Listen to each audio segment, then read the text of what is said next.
Je m'appelle Émilie et je n'aurais jamais imaginé que ma vie prendrait un tournant aussi radical en si peu de temps. Je me suis toujours considérée comme une femme fidèle, engagée envers mon mariage et mes principes, mais une nuit d'été a bouleversé tout ce que je pensais savoir sur moi-même. J'étais mariée à Jacques depuis 10 ans. Notre mariage n'était pas mauvais, mais ce n'était pas non plus ce dont j'avais rêvé. La routine et la monotonie avaient pris le dessus sur notre relation. Jacques passait de plus en plus de temps au travail, et je me sentais de plus en plus seule et oubliée. C'est à cette époque que mes amis Sarah et Marc ont décidé d'organiser une fête chez eux. C'était une chaude nuit de juillet, et l'atmosphère festive semblait promettre une soirée amusante. Jacques était en voyage d'affaires, comme d'habitude, alors j'ai décidé d'y aller seule. Je suis arrivée à la fête en me sentant quelque peu en insécurité. Cela faisait longtemps que je n'étais pas sortie sans Jacques, et je ne me sentais pas à ma place. C'est là que je les ai vus pour la première fois. Alex et Ryan se tenaient au bord de la piscine, riant et discutant avec animation. Alex, grand et aux cheveux noirs, avait un sourire qui illuminait toute la pièce. Ryan, blond et aux yeux verts, dégageait un air de confiance magnétique. Sarah me les a présentés, et dès le premier instant, j'ai ressenti une connexion spéciale. La conversation a coulé avec une facilité qui m'a surprise. Nous avons parlé de livres, de voyages et de musique. Je me suis sentie à nouveau vivante, comme si je me réveillais d'un long sommeil. Au fur et à mesure que la nuit avançait, l'atmosphère devenait de plus en plus chargée. Les regards d'Alex et Ryan devenaient plus intenses, leur sourire plus suggestif. Je savais que j'entrais en territoire dangereux, mais je ne pouvais pas m'en empêcher. L'attention qu'ils m'ont portée, le désir que j'ai vu dans leurs yeux, m'ont fait me sentir désirée et valorisée d'une manière que je n'avais pas ressentie depuis longtemps. J'ai essayé de résister, je l'ai vraiment fait. Je n'arrêtais pas de me dire que j'étais mariée, que c'était mal, mais à chaque verre de vin, à chaque contact accidentel, mes défenses faiblissaient. À un moment de la nuit, Alex s'est penché et m'a murmuré à l'oreille qu'il voulait me montrer quelque chose de spécial. Sans attendre de réponse, il a pris ma main et m'a conduite dans la maison. Ryan nous a suivis, un sourire énigmatique aux lèvres. Nous sommes montés à l'étage et sommes entrés dans une pièce au 2e étage. C'était un bureau avec des étagères pleines de livres et une grande fenêtre donnant sur le jardin. La musique de la fête était étouffée, créant une atmosphère intime et presque irréelle. Alex ferma la porte derrière nous et se tourna vers moi. Son regard était intense, plein de désir. Ryan s'approcha par derrière, son souffle chaud sur mon cou. J'étais paralysée, déchirée entre le désir et la peur. Ryan murmura, ses mains caressant doucement mes épaules. « Laisse-toi aller. » À ce moment-là, je me suis laissée aller. Tous mes principes, toutes mes promesses se sont envolées. Il n'y avait plus que d'eux, leurs mains, leurs lèvres, la chaleur de leur corps contre le mien. Ce qui suivit fut un tourbillon de sensations, des baisers passionnés, des caresses expertes, des murmures brisés. Je me sentais adorée, désirée, comme le centre de l'univers. Alex et Ryan bougeaient en parfaite synchronisation, comme s'ils avaient fait cela 1000 fois auparavant, et peut-être qu'ils l'avaient fait. J'ai perdu la notion du temps. Je ne sais pas combien de temps cette folie, cette frénésie de passion et de désir a duré. Je sais seulement que lorsque tout fut fini, quand nous étions tous les trois allongés, épuisés sur le tapis du bureau, un sentiment d'irréalité m'envahit. Qu'avais-je fait? Comment en étais-je arrivé là? La culpabilité ne tarda pas à venir alors que je m'habillais à la hâte, évitant les regards d'Alex et Ryan. J'avais l'impression de me noyer. J'ai quitté la fête sans dire au revoir à personne. Je suis rentrée chez moi, les yeux pleins de larmes. Les jours suivants ont été un enfer. Chaque fois que le téléphone sonnait, je sursautais, craignant que ce soit Jacques qui découvre mon infidélité. Chaque fois que je fermais les yeux, je revoyais les images de cette nuit, un mélange de plaisir et de honte qui me tourmentait. Quand Jacques est revenu de son voyage, j'ai senti mon cœur s'arrêter. Comment pouvais-je le regarder dans les yeux? Comment pouvais-je faire comme si tout était pareil? « Ça va, chérie ?» a-t-il demandé dès qu'il a franchi la porte. « Tu sembles bizarre. »« Je vais bien ?» ai-je menti en forçant un sourire. « Juste fatiguée. » Mais je n'allais pas bien. Rien n'allait bien. Chaque caresse de Jacques me faisait me sentir sale, indigne. Chaque « je t'aime » était comme un poignard dans mon cœur. J'ai commencé à l'éviter, trouvant des excuses pour ne pas être seule avec lui. Nos conversations sont devenues superficielles, pleines de silences gênants. Jacques a remarqué que quelque chose avait changé. Je pouvais le voir dans son regard confus, dans la façon dont il a essayé de m'approcher, cherchant un mur invisible. Mais il n'a pas demandé, peut-être craignant la réponse. Pendant ce temps, je ne pouvais pas arrêter de penser à Alex et Ryan. J'étais furieuse contre eux pour m'avoir séduite, pour avoir réveillé quelque chose en moi que je ne pouvais plus contrôler, mais il me manquait aussi. La passion, l'excitation, le sentiment d'être désiré. Un après-midi, alors que j'étais au supermarché, je suis tombée sur Ryan. Mon cœur a raté un battement en le voyant, un mélange de désir et de panique. « Émilie » m'a-t-il salué avec un sourire. « Quelle surprise de te voir ici !» J'ai essayé de garder mon sang-froid, de répondre normalement, mais mes mains tremblaient en plaçant des articles dans le chariot. « Comment vas-tu » a-t-il demandé d'une voix douce et séduisante. « Alex et moi avons pensé à toi. »« S'il te plaît » ai-je chuchoté en regardant autour de moi pour m'assurer que personne n'écoutait. « Je ne peux pas faire ça, je suis mariée. » Ryan m'a regardé avec un mélange de compréhension et de désir. « Je comprends » a-t-il finalement dit, « mais si jamais tu changes d'avis. » Il m'a laissé son numéro de téléphone griffonné sur un morceau de papier. Je l'ai mis dans ma poche, me détestant de ne pas l'avoir jeté immédiatement. Les jours se sont transformés en semaines et les semaines en mois. Mon mariage trébuchait lentement et je ne savais pas comment l'arrêter. Jacques est devenu de plus en plus distant, passant de plus en plus de temps au travail. Je me suis plongée dans ma culpabilité, incapable d'avouer, incapable d'oublier. Il y a eu des moments où j'étais sur le point d'appeler Ryan ou de succomber à nouveau à la tentation, mais je m'arrêtais toujours au dernier moment, le souvenir de cette nuit se mêlant à l'image de Jacques et à la promesse que nous avions faite à l'hôtel. C'était dans un de ces moments de faiblesse qu'un événement s'est produit qui allait tout changer. J'étais seule à la maison, regardant le numéro de téléphone de Ryan, mon doigt planant sur le bouton d'appel en tremblant. Puis la sonnette a retenti. Surprise, j'ai rapidement mis le papier dans un tiroir et suis allée ouvrir la porte. C'était Jacques, mais ce n'était pas le Jacques qui était parti travailler ce matin-là. Ce Jacques avait les yeux rouges, comme s'il avait pleuré, et tenait un bouquet de roses dans sa main. « Jacques » ai-je dit, surprise. « Que fais-tu ici ?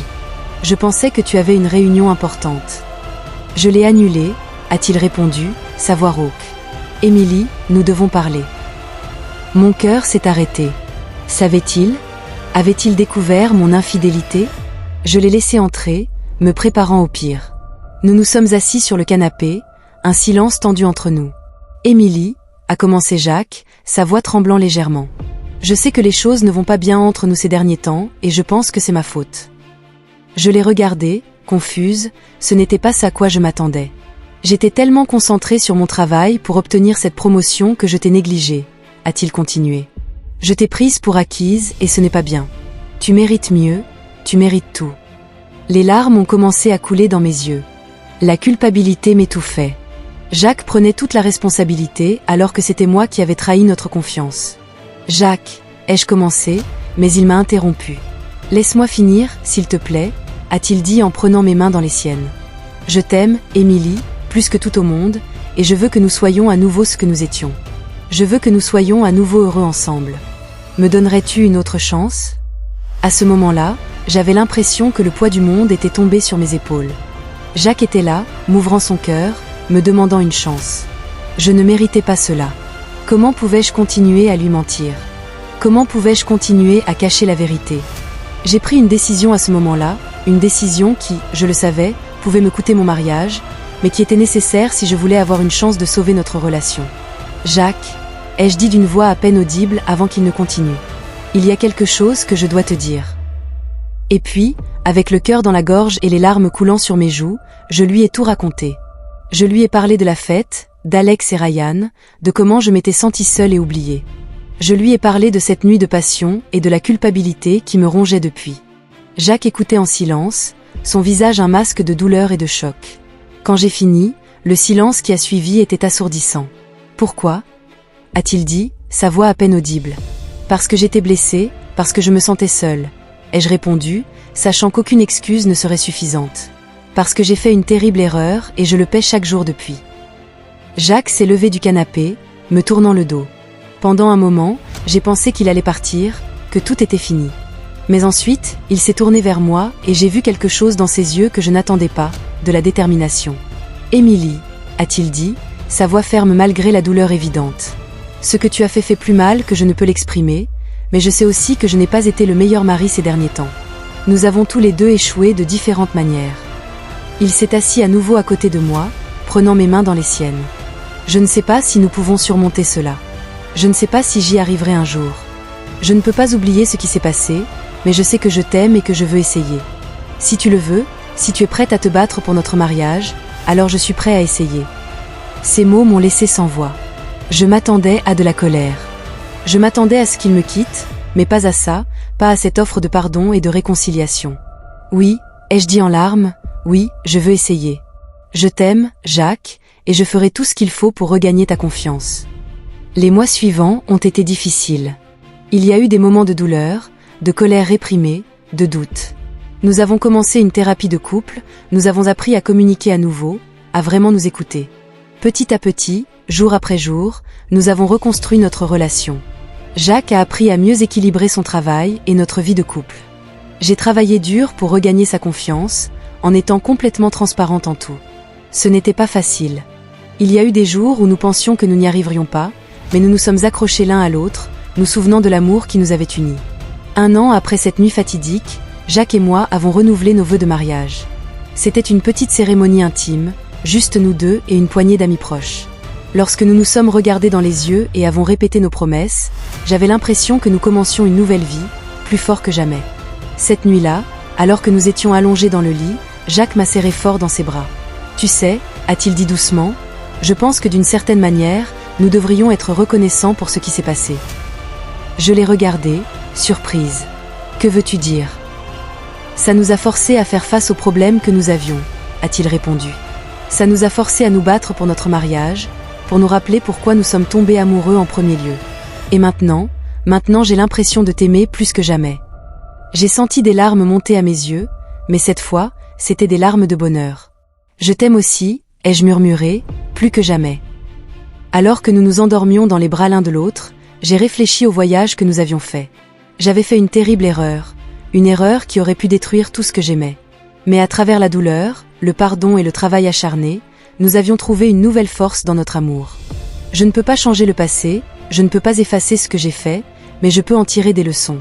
Je peux utiliser cette expérience pour valoriser ce que j'ai et ne plus jamais prendre l'amour et la confiance pour acquis. Alex et Ryan ne sont plus qu'un lointain souvenir, une leçon douloureuse mais nécessaire. Jacques est mon présent et mon avenir. Et alors que je m'endors en écoutant les battements de son cœur, je réalise que c'est le véritable amour. Il n'est pas parfait, ce n'est pas toujours facile, mais c'est réel et ça vaut la peine de se battre. Les années qui ont suivi ont apporté de nouveaux défis, mais aussi de nouvelles joies. Jacques et moi avons appris à affronter les problèmes ensemble, à communiquer ouvertement et à ne jamais prendre notre amour pour acquis. Notre relation s'est renforcée d'une manière que je n'aurais jamais cru possible.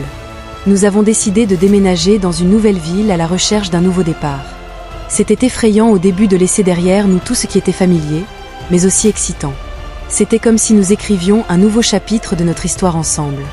Dans notre nouvelle maison, nous avons redécouvert la passion que nous pensions avoir perdue. Chaque nuit était une aventure, et chaque matin, un nouveau départ. Nous avons ri, parlé et aimé plus profondément que jamais.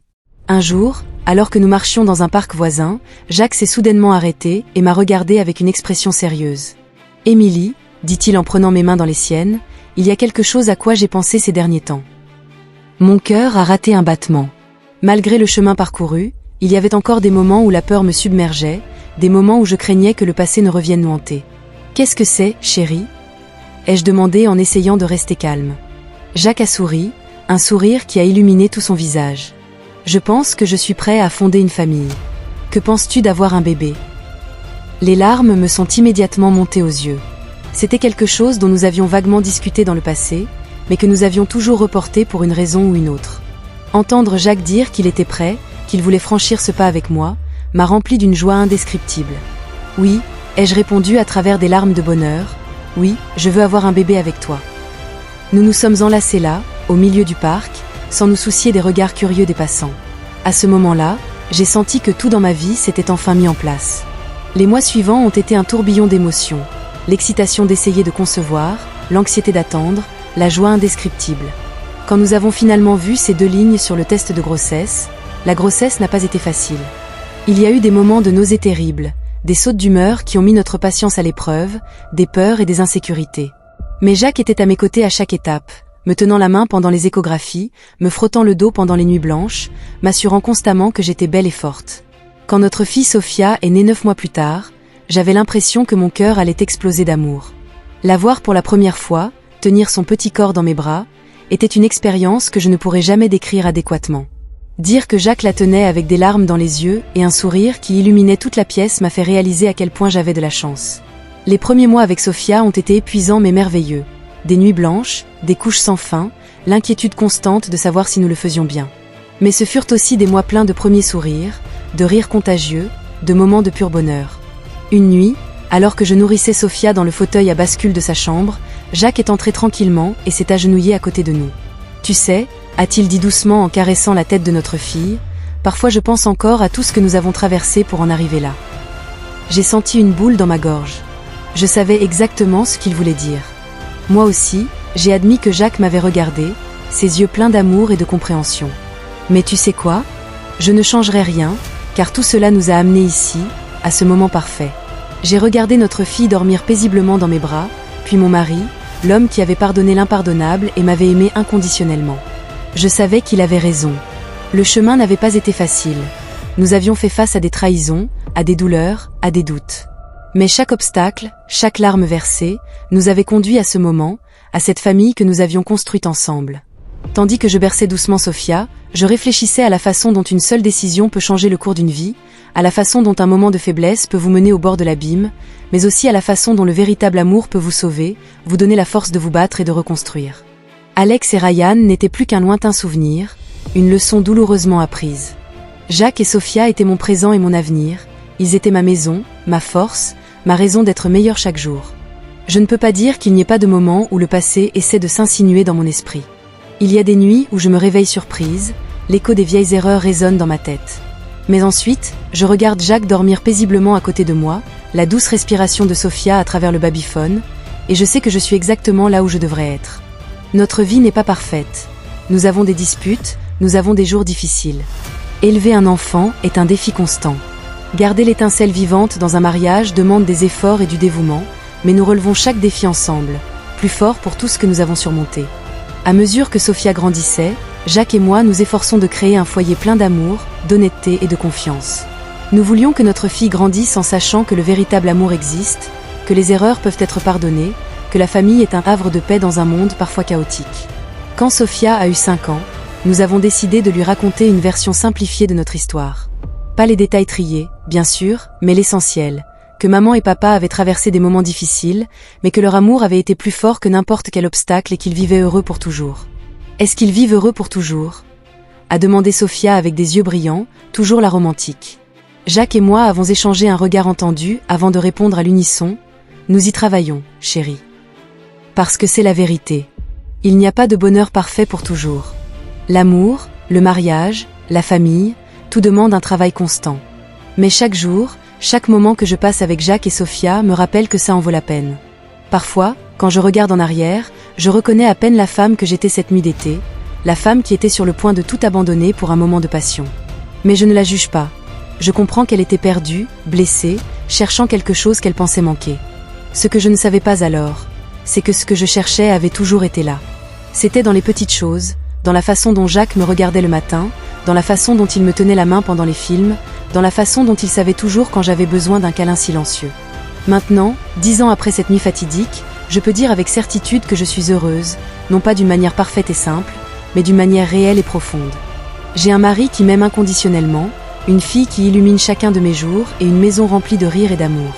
Je sais que je porterai toujours les cicatrices de mes erreurs passées avec moi, mais ces cicatrices ne me définissent plus. Elles me rappellent le chemin parcouru et la force du véritable amour. Si je pouvais parler à mon ancien moi, à cette femme confuse et désespérée lors de cette fête d'été, je lui dirais de rester forte, que la route sera difficile mais que ça en vaut la peine. Je lui dirais que le véritable amour ne se trouve pas dans les moments de passion passagère avec des inconnus, mais dans les yeux de l'homme qui est à vos côtés depuis des années, qui vous a vu au meilleur comme au pire et qui vous aime quand même. Je lui dirais que le bonheur n'est pas dans l'excitation de l'interdit, mais dans la chaleur d'une maison construite avec amour et confiance. Que la véritable aventure ne consiste pas à succomber à la tentation, mais à se battre chaque jour pour être meilleur, pour aimer plus profondément, pour construire quelque chose qui dure. Tandis que j'écris ces mots, j'entends le rire de Sophia et Jacques dans le jardin. Ils plantent des fleurs, une nouvelle tradition familiale que nous avons commencée l'année dernière. Je les rejoins, ma main s'enfonçant dans la terre fraîche tandis que Jacques me sourit et que Sophia discute des couleurs qu'elle veut pour son propre jardin un jour. Et à cet instant, entourée de terre, de fleurs et d'amour, je sais avec certitude que c'est tout ce dont j'ai besoin. C'est le bonheur, c'est le véritable amour. Mon histoire n'est pas terminée. Chaque jour est un nouveau chapitre. Chaque instant est une opportunité d'aimer davantage, d'être meilleur. Et je suis reconnaissante pour chaque page, même les plus difficiles, car elles m'ont amenée ici, à vous qui lisez ceci. Je dis que le véritable amour existe. Il n'est pas parfait, il n'est pas facile, mais il est réel et il vaut la peine de se battre, il vaut la peine de pardonner, il vaut la peine d'être pardonné, il vaut la peine de construire, de reconstruire et de continuer à construire. Car à la fin de la journée, lorsque vous regardez dans les yeux la personne qui a été à vos côtés à travers tout, lorsque vous ressentez l'étreinte de votre enfant, lorsque vous entendez des rires remplir votre maison, vous savez que vous avez trouvé quelque chose de précieux, quelque chose qu'aucune tentation passagère ni aucun moment de faiblesse ne peut égaler. C'est ce que j'ai appris. C'est mon histoire et je continue de l'écrire chaque jour avec chaque « je t'aime », avec chaque baiser de bonne nuit, avec chaque moment partagé. Et j'ai hâte de voir ce qui va suivre.